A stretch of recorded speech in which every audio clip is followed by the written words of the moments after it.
এটাই সেই পরিত্যক্ত ভুতুড়ে হাসপাতাল, যেখানে কোনোদিন কোনো রোগী আসেনি কোনো ডাক্তার, হয়নি কোনো অপারেশন, যেখানে হাসপাতালের বদলে গড়ে উঠেছে নেশার আস্তানা, আর চিকিৎসার জায়গায় দখল করে নিয়েছে লতা গুল্ম আর বিষাক্ত সাপ।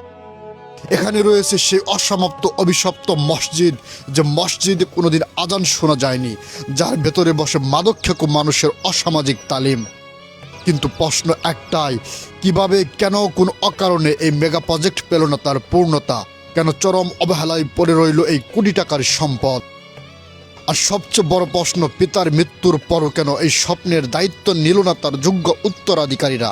তাহলে চলুন ধীরে ধীরে উন্মোচন করি একটি অসমাপ্ত স্বপ্নের অন্ধকার অধ্যায়,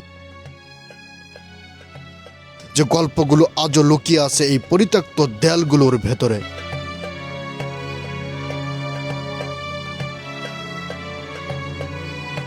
ঢাকার শেষ প্রান্তের টাঙ্গাইলের মির্জাপুর সীমান্তের কাছেই পাইকপাড়া গ্রামে নীরবে দাঁড়িয়ে আছে একটি বিশাল অসমাপ্ত স্বপ্ন, একটি মেগা প্রজেক্ট, যা অনেকের কাছে পরিচিত খোকন সাহেবের পরিত্যক্ত হাসপাতাল নামে।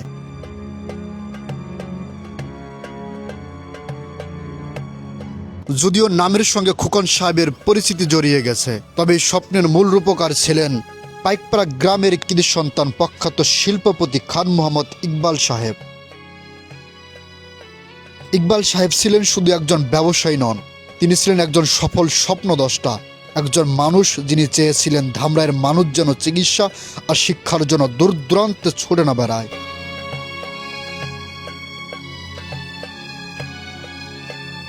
তার স্বপ্ন ছিল এখানে গড়ে উঠবে একটি আধুনিক মেডিকেল কলেজ, একটি পূর্ণাঙ্গ হাসপাতাল কমপ্লেক্স, যেখানে মানুষ পাবে চিকিৎসা, পাবে শিক্ষা, আর আলোকিত হবে অসংখ্য জীবন।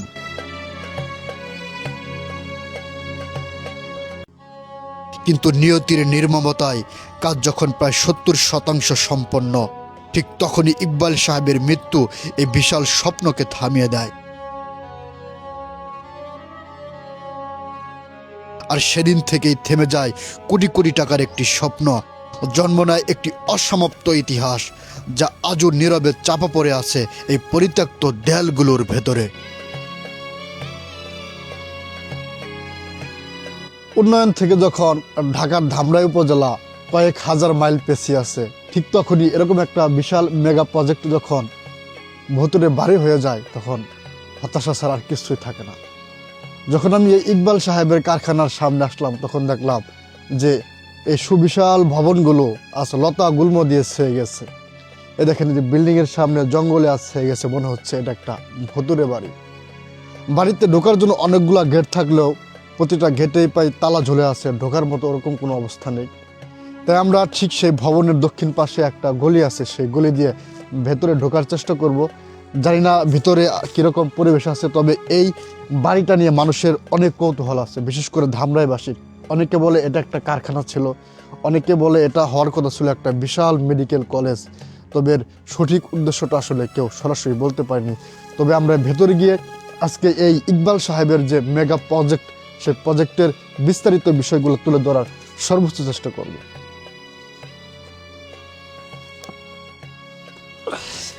যাই হোক, এই যে কষ্ট করে আমরা যে ভেতরে ঢুকলাম, এখন দেখা যাক। এই যে ভেতরে দেখেন, যে আজকে এই ঘরটা যদি একটা হাসপাতাল থাকতো, এখানে থাকার কথা ছিল রোগী, এখানে থাকার কথা ছিল ডক্টর, এখানে থাকার কথা ছিল শত শত রোগীদের আত্মীয় স্বজন। কিন্তু এই বিশাল মেগা প্রজেক্ট আজকে একটা ভুতুরে বাড়ি হয়ে আছে। দেখেন যে এটা হলো মূলত সেই ভবনের সামনে বিশাল একটা জায়গা, কিন্তু আজকে লতা গুল্ম বিশাল জঙ্গলে ছেয়ে গেছে। এটা বলতে গেলে সম্পূর্ণ এখন একটা ভুতুরে বাড়ি। এখন আমরা সেই নিচতলা থেকে সিঁড়ি বেয়ে উপরের দিকে ওঠার চেষ্টা করব। জানি না উপরের অংশে আমাদের জন্য কি অপেক্ষা করতেছে, কারণ যেহেতু এটা একটা পরিত্যক্ত বাড়ি, সেখানে নানান ধরনের অসামাজিক কার্যকলাপ হয়, সেটা আমরা জানতে পেরেছি। তাছাড়া অন্যান্য বিষয় সেগুলো তো আছেই। তো আমরা চেষ্টা করব এই বাড়ির নিয়ে যতগুলো রহস্য আছে সেগুলো উন্মোচন করার। এই যখন আমরা দ্বিতীয় তলাতে অবস্থান করতেছি, দ্বিতীয় তলা থেকেও এই যে বিশাল সাম্রাজ্যের মতো এই মেগা প্রজেক্ট, সেটা আমরা দেখতে পাচ্ছি।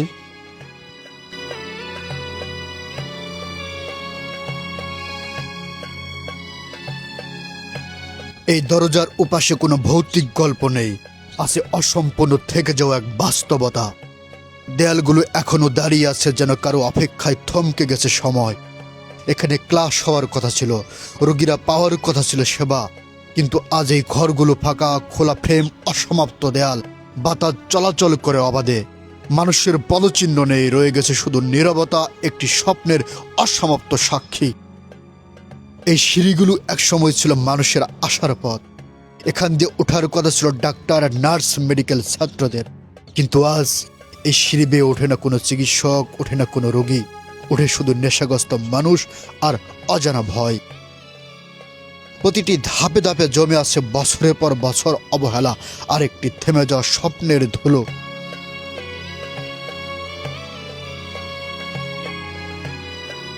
এই ছাদ থেকে তাকালেই বোঝা যায় জায়গাটার নীরবতা স্বাভাবিক নয়। এখানে এখন নীরব থাকার কথা ছিল না।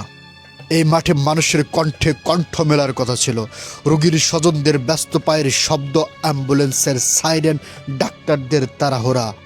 কিন্তু আজ এই জায়গা শুনশান, কোনো মানুষ নেই, কোনো কোলাহল নেই, শুধু জঙ্গল আর এক ধরনের অদ্ভুত শূন্যতা। ইকবাল সাহেব বেঁচে থাকতে কাজ থেমেছিল না, ভবন উঠছিল, স্বপ্ন এগোচ্ছিল। তিনি ভেবেছিলেন আর মাত্র 2 বছরের মধ্যে ধামরাইয়ের মানুষ পাবে সেবা। কিন্তু হঠাৎ করেই ইকবাল সাহেবের মৃত্যু, আর সেই মৃত্যুর সঙ্গে সঙ্গেই থেমে যায় সব কিছু। এই প্রতিষ্ঠানটা মূলত ঈশ্বর শামের আমলে প্রতিষ্ঠিত হয়েছিল। এখানকার এক ধনীয় ব্যক্তি ছিল, তার নাম ইকবাল সাহেব। ইকবাল সাহেব উদ্যোগ নিয়েছিল এখানে একটা মেডিকেল কলেজ তৈরি করবে, যাতে মানুষের উপকার হয়। এই উপলক্ষে সে তৈরি করছিল প্রতিষ্ঠানটা। কিন্তু দুঃখের বিষয়, সে তৈরি করার পরে লোকটা মারা যায়। মারা যাওয়ার পরে এই যে এভাবেই বন্ধ হয়ে আছে।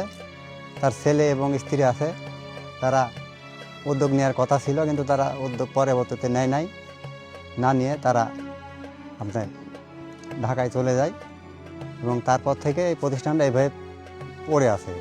আজ যদি ইকবাল সাহেব বেঁচে থাকতেন, হয়তো এই স্বপ্ন অসম্পূর্ণ থাকতো না। এই ভবনগুলোর সামনে জঙ্গল গজিয়ে উঠতো না, দেয়ালগুলো পরিত্যক্ত নীরবতায় হারিয়ে যেত না। এই মেগা প্রজেক্ট পেত তার পূর্ণতা, আর ধামরাই মির্জাপুরের মানুষ সাধ্যের ভেতরেই পেত আলোকিত সেবা। এখানকার মানুষ এখান থেকে কোনো সুবিধা ভোগ করতে পারেনি। এখান থেকে আশেপাশে হসপিটালগুলো অনেক দূরে। এখানে যে হসপিটালটা তৈরি হতেছিল, এটা নিয়ে মানুষের অনেক আশা ছিল, কিন্তু তা বাস্তবে পরিণত হয়নি। যদি এই হাসপাতালটা হইতো, তাহলে এখানকার মানুষজন তাদের অন্ততপক্ষে সাধারণ ইমার্জেন্সি যে সেবাগুলো আছে, যেমন গর্ভবতী মহিলাদের বা ছোটোখাটো অ্যাক্সিডেন্ট, জ্বর, ঠান্ডা, এ ধরনের সেবাগুলো এখান থেকে নিতে পারত। কিন্তু যেহেতু এই হাসপাতালটা এতটুকু করা হয়েছে, এখানকার যারা ব্যবস্থাপনায় আছেন তাদের উদ্দেশ্যে বলছি, তারা যদি বাকি কাজটুকু করতেন এবং হাসপাতালটা কিছুটা হলেও চালু করতেন, এই এলাকার মানুষ অন্ততপক্ষে কিছুটা হলেও উপকৃত হতো এবং আপনাদের আজীবন শ্রদ্ধা ভরে স্মরণ করত।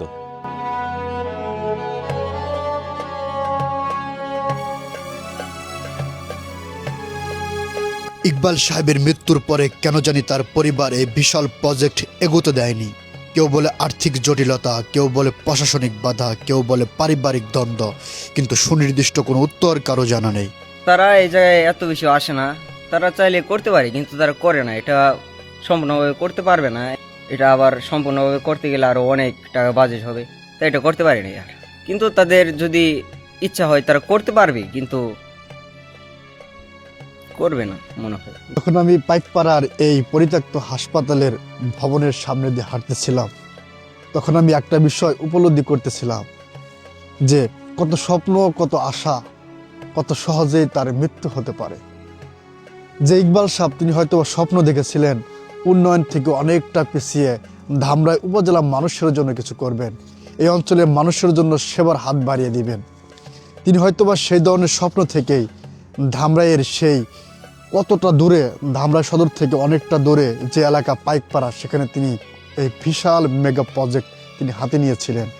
আমার পেছনে কত বৃহত্তর বিল্ডিং, 4 তলা যে বিল্ডিং, মানে বিশাল একর এলাকা জুড়ে এই মেগা প্রজেক্ট তিনি শুরু করেছিলেন। আজ তার স্বপ্ন দখল করে আছে পোকামাকড় সাপ বিচ্ছুদের দখলে। এই দেখেন আমার চারিদিকে শুধু জঙ্গল আর জঙ্গল, কিন্তু তিনি তো স্বপ্ন দেখেছিলেন এখানে জঙ্গল থাকবে না, এখানে থাকবে ডাক্তার, এখানে থাকবেন রোগী, এখানে থাকবেন সাধারণ মানুষ যারা অল্প টাকায় চিকিৎসা নেবেন, যাদের চিকিৎসার জন্য আর দৌড়াতে হবে না ধামরাই থেকে সে দূরে সাভার, ঢাকা কিংবা আরও বৃহত্তর কোনো দূরে। কিন্তু তার সে স্বপ্ন আজ পোকামাকড়ের দখলে এই জঙ্গলদের সীমানার পাশে আটকে আছে তার সেই স্বপ্ন। তবে জানি না এই মেগা প্রজেক্ট আর কখনো শুরু হবে কিনা, আমি জানি না এই স্বপ্নটা তার পূরণ হবে কিনা। তবে তার ছেলেরা যদি চেষ্টা করে, আমার হয়তোবা ধারণা যদি তারা চেষ্টা করে তার স্বপ্নটা পূরণ করতে পারবে, ধামরাইয়ের মানুষ উপকৃত হবে। এলাকাবাসী আজও বিশ্বাস করে যদি এই প্রজেক্টের বাকি কাজ শেষ করে এটি চালু করা হয় তাহলে পূর্বাঞ্চলে মানুষ উপকৃত হবে, আর্থিকভাবে সঞ্চয় বাড়বে, বেকারত্ব কমবে, চাকরির সুযোগ সৃষ্টি হবে এবং সবচেয়ে বড় কথা মানুষ পাবে কাঙ্ক্ষিত সেবা। এই হাসপাতাল যদি চালু থাকতো তাহলে এই এলাকার মানুষ খুব উপকৃত পাইতো, মানুষের জন্য খুব ভালো হতো আর কি। এবং এই মানুষকে আর এই দূরে পারে ঢাকায় বা রাজশাহী বা অন্য অন্য জায়গায় যাওয়া লাগতো না, এলাকার মানুষ এখানে তারা ভালোভাবে চিকিৎসা পাইত।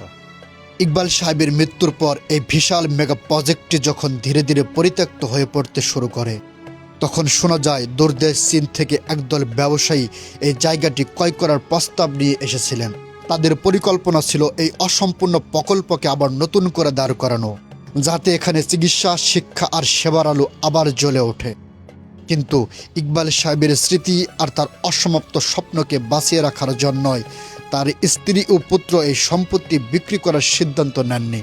লোকমুখে শোনা সেই সময় এই প্রকল্পের মূল্য উঠেছিল প্রায় 300 কোটি টাকা। এটা কেনার জন্য চীন বিভিন্ন দেশ থেকে তারা আসছিল, কিন্তু তার ছেলে এবং বউ কইছে আমার স্বামীর বা আমার আব্বার স্মৃতি হিসাবে এটা থাকবে, আমরা এটা বিক্রি করব না, এবং এভাবে পড়ে রয়েছে।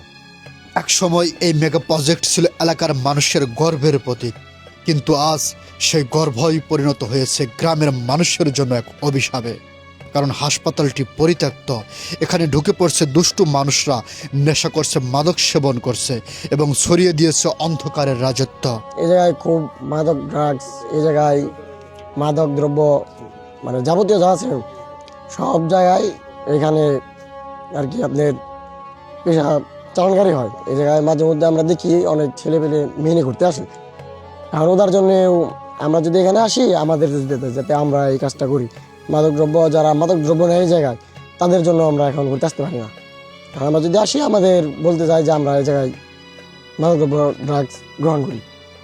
এলাকাবাসী এই বিষয়ে ব্যবস্থা নেওয়ার চেষ্টা করেছিল, মাঝে মাঝে পুলিশও এসেছিল, কিন্তু এই বিশাল প্রজেক্ট চারিপাশে খোলা পরিত্যক্ত থাকার কারণে পুলিশও কোনো স্থায়ী সমাধান আনতে পারেনি। এই জায়গায় কয়েকদিন আগে রেড পড়ছিল, এই পুলিশ আসছিল, অনেকজন ধরেও নিয়ে গেছে, কিন্তু তাও কাজ হয়নি। এখনো অনেক মানুষ আসে, নেশা করে এবং অনেক খারাপ অশ্লীল করে। জঙ্গল পেরিয়ে একটু সামনে এগুলেই চোখে পড়ে চরম অবহেলায় পড়ে থাকা একটি পরিত্যক্ত মসজিদ। এই নির্মাণের দিকে তাকালেই বোঝা যায় ইকবাল সাহেব কেবল একজন সফল শিল্পপতি ছিলেন না, ধর্মের প্রতিও ছিল তার গভীর ও আন্তরিক ভালোবাসা। আমার পেছনে যে ভবনটা দেখতে পারতেছেন এটা হচ্ছে একটা পরিত্যক্ত মসজিদ, যে মসজিদে আজ পর্যন্ত কোনো আজান হয়নি, কেননা এই মেগা প্রজেক্টের সাথে এই মসজিদটা ওতপ্রোতভাবে জড়িত। এই মসজিদে আজ পর্যন্ত কোনো উদ্বোধন করা হয়নি, আজ পর্যন্ত কোনো মুয়াজ্জিন আজান দেয়নি, আজ পর্যন্ত একক নামাজ আদায় করা হয়নি। যেখানে মুসল্লিদের ভিড় থাকার কথা ছিল, এই যে এখন দুপুরে নামাজ হওয়ার কথা ছিল, কিন্তু সেইখানে এই মসজিদ পরিত্যক্ত হাসপাতাল একটা ভুতুড়ে অবস্থা। মসজিদের চারপাশে যেখানে পরিষ্কার ও পরিচ্ছন্ন থাকার কথা ছিল সেখানে আজকে এই যে জঙ্গল গজিয়ে গেছে, বড় বড় জঙ্গল। এই জঙ্গলগুলোতে প্রচুর পরিমাণে সাপ আছে, যার এখানকার স্থানীয় ব্যক্তি তারা যে বিষয়টা বলছে, এই জায়গায় নাকি বিষাক্ত সাপগুলা মাঝে মাঝে দেখা যায়। যেহেতু মানুষ এ জায়গায় প্রবেশ করে না, কারণ এই জায়গায় প্রবেশ করার কথাও না, কারণ এই যে এই প্রজেক্টটা কখনো উদ্বোধন করা হয়নি, কাজটা শুরু করা হয়েছিল। কাজটা যখন প্রায় শেষের পথে তখনই ইকবাল সাহেব তিনি মারা যান। তিনি মারা যাওয়ার পর এই কাজটা আর সামনের দিকে এগিয়ে নিয়ে যাওয়া হয়নি। তবে এটা স্থানীয়রা কখনো আশা করেন যে এই কাজটা আবার শুরু হবে বা আবার ধামরাইয়ের মানুষের মুখে হাসি ফুটবে, কিন্তু এই কাজটা শুরু হবে কি হবে না সেটা আসলে অমীমাংসিত অবস্থায় রয়ে গেছে। সেই কারণটা বা সেই বিষয়টা আজও কারো জানা নেই। আমি মসজিদের ভেতর অবস্থান করতেছি। আল্লাহর ঘর আসলে সবসময় থাকে আলোকিত, আল্লাহর ঘর থাকে পবিত্র, কিন্তু কি একটা বাস্তব অভিজ্ঞতা এখানে এসে আমি দেখলাম, সেটা হলো আল্লাহর ঘরের ভিতরে এখানে ময়লা বা আবর্জনা এখানে জমা করা আছে।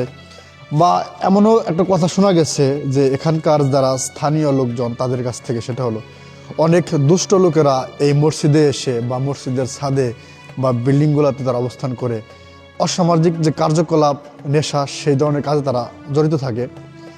এখানকার স্থানীয় লোকদের কাছে আমি একটা বিষয় প্রত্যাশা করবো, সেটা হলো এই বিল্ডিংয়ে পরিত্যক্ত হলেও যাতে কোনো দুষ্ট লোক প্রবেশ না করতে পারে সেই দিকটা যেন তারা লক্ষ্য রাখে, যেহেতু এটা মহান আল্লাহ তাআলার ঘর। এবং যদি আরেকটা কাজ সম্ভব হয়, সেটা হলো যেহেতু এই প্রজেক্টটা দীর্ঘদিন ধরে পরিত্যক্ত, যদি সম্ভব হয় এই মসজিদটুকু অন্তত যাতে যেহেতু জানলা লাগানো আছে এখানে টাইলস করে বা লাইটগুলো দিয়ে যদি নামাজের ব্যবস্থা করা হয়, আমার মনে হয় সুন্দর হবে। যেহেতু এই মসজিদটা একটা আধুনিক ডিজাইনের একটা মসজিদ, অন্তত এই প্রজেক্টটা পরিত্যক্ত হলো যাতে আল্লাহর ঘর যাতে পরিত্যক্ত না হয়, আল্লাহর ঘর যেন আলোকিত হয়। এই মসজিদ থেকে যাতে এলাকার নেশাপানি যাতে না হয়, যাতে মানুষ নামাজের দিকে মনোযোগী হয়, অন্তত মানুষ নামাজ পড়ুক, তাতে হয়তো আমার মনে হয় ভালো হবে। এই হাসপাতাল আজ পরিত্যক্ত, কিন্তু এখানকার সব স্বপ্ন এখনো মরে যায়নি। বিশেষ করে এই মসজিদ, যা এখনো আলোর পথে ফেরার অপেক্ষায়। যদি অন্তত এই মসজিদটি নামাজের উপযোগী করা যায়, তবে অন্ধকারের মাঝেও জ্বলে উঠতে পারে একটি আলো। হয়তো একদিন এই জায়গা আবার মানুষের সেবায় ফিরবে, আর যে স্বপ্ন একসময় থেমে গিয়েছিল সেটাই আবার হয়ে উঠবে আশার আলো।